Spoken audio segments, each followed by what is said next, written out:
Okay, let's dive right into this. For the last 100 years, the financial playbook was honestly pretty automated. It was simple. Go to school, get a safe job, put in your 40 hours a week, and retire at 65, right? But look around today. That old-school industrial-age playbook is statistically failing a massive portion of the population. The system, well, it was built to create efficient workers, not financially independent people. So today, we're doing a deep dive explainer on a seriously powerful concept, wealth beyond wages, how the rich master money. If you've ever felt like the traditional grind of just earning a paycheck isn't moving the needle, no matter how hard you literally work, we're going to unpack the exact mechanics that separate the people who just earn from the people who truly master their financial destiny. Think about this phrase for a second, why the rich never work for money. For most of us, hearing that triggers immediate cognitive dissonance. We've been drilled since day one to believe that time directly equals money. But that industrial age mindset, trading your hours for dollars, it's a highly linear and profoundly limited equation. In today's information age, real wealth is scalable. The people at the very top of the financial ladder simply do not wake up and sell their time to the highest bidder. They know that selling time puts a hard, immovable ceiling on earning potential purely because time is our one truly finite resource. This idea completely shatters the foundational premise of having a job, and it forces us to rethink what generating income actually means. So if we aren't working for money, we have to completely redefine what we're aiming for. Wealth beyond wages is exactly that. It's the state of mastering money rather than relying on traditional employment income. And to be clear, this isn't about negotiating a 5% raise or hustling on the weekends for extra cash. It's a fundamental paradigm shift from active labor to building equity. Here's the thing. When you rely on a paycheck, you are participating in the single most heavily taxed form of income in existence. The system is literally designed to take the biggest cut from the wage earner. Mastering money means shifting over to capital gains, dividends, asset appreciation. These are forms of income that aren't just taxed at significantly lower rates, but they compound totally independently of your physical effort. You're transcending the wage model entirely. This brings us to a really stark contrast in our everyday financial reality. It's the difference between working for money and having your money work for you. When you work for wages, you are the machine. You are the engine of your own financial survival. And the glaring problem with being the machine is that your earnings stop the absolute second you get sick, take a vacation, or, just need to sleep.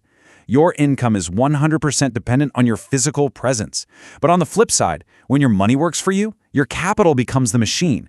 And capital doesn't need sick days. It doesn't sleep. It grinds 24 hours a day, 7 days a week, relentlessly generating value. We're talking about abandoning a fragile model where you carry all the weight for a resilient automated system where your assets do the heavy lifting. The defining rule of making this transition hinges on one absolute non-negotiable word: never. The rich never work for money. This isn't just some casual habit or something they do when it's convenient. It is an unyielding stance. Why? Because working for money traps you in a cycle where your highest potential is bottlenecked by your own mortality. You only have so many hours in a week. But capital? Capital is conceptually infinite. It can be duplicated, leveraged, and scaled without limits. Accepting wages basically means volunteering for a ceiling and the highest tax brackets. Rejecting the wage-earning philosophy entirely is the only real way to break the chain linking your physical time to your financial growth. Now, actually executing this paradigm shift, it requires navigating a ton of psychological friction. It is legitimately terrifying at first to move beyond the comfort of traditional wages. A predictable biweekly paycheck offers a really powerful illusion of security. But stepping away from that comfort zone to stop working for money requires a deep, fundamental rewiring of how you view risk. You have to look closely at how the wealthy actually operate. They aren't hoarding cash in savings accounts, where inflation just eats it alive. They're deploying it. Making your money work instead of you means leaning into the uncertainty of investments, real estate, or business equity. Mastering money ultimately is just as much an emotional journey as it is a financial one. It's the evolution from needing an employer's security to creating your own economic gravity.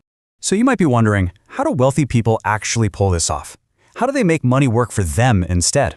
It's a puzzle that, once you solve it, fundamentally changes your life. Think about the classic scenario of an early entrepreneur. They're grinding away, working 80-hour weeks, totally exhausted. Then, an investor swoops in, injects capital into the business, and walks away with a massive return without ever stepping foot in the office, right? That investor isn't clocking in. They are operating entirely behind the scenes, pulling completely different levers. They aren't trying to get a raise. They're focused on acquiring income-producing assets. Understanding the specific distinction is the ultimate gateway. It's the realization that true leverage isn't about working harder, it's about positioning your resources smarter. The answer to that puzzle is that you absolutely must master money. And that requires viewing every single dollar not as a reward for a hard day's work, but as a multi-dimensional tool. I love this analogy. Think of every single dollar you acquire as a tiny soldier in your own personal army. Your job is no longer to trade time for cash. Your job is to be the general. You command your soldiers to go out into the market, capture more capital, and bring it straight back to you. Mastery implies total control, pure strategy, and unyielding intention. When you buy a liability, something that depreciates like a flashy luxury car, you are essentially killing off your own soldiers. But when you buy an asset, like a rental property or index funds, you are deploying them to recruit more soldiers. That right there is the pure essence of financial mastery.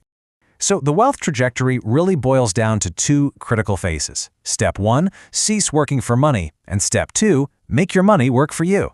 But what often goes unspoken is the massive, grueling gap between those two steps. Look, this transition doesn't happen overnight. It can take years of intense, relentless discipline. Honestly, the hardest part of this trajectory is delaying gratification. When you finally abandon the wage mindset, you have to fight the urge to inflate your lifestyle every single time your income bumps up. Instead of blowing that excess capital on consumer goods, you have to ruthlessly redirect it into your asset column until the cash flow from those assets completely covers your living expenses. You are essentially building a bridge out of your own self-discipline, crossing over from a life of active labor to a life of automated cash generation. As we wrap up this explainer, I want to turn the mirror back onto you with a very pragmatic challenge. Seriously, look at your bank account tomorrow. Take a hard look at the dollars sitting there and ask yourself, are those dollars just resting or are they out there working? Are you working for money or is your money working for you? Based on everything we've unpacked today about the mechanics of true wealth, evaluate your own financial trajectory. Which side of the equation are you standing on right now? It's a beautifully simple question, but the way you answer it, and more importantly, the actions you take right after answering it, could change absolutely everything about your future. Thanks for diving into this explainer with me today, and as always, keep seeking that clear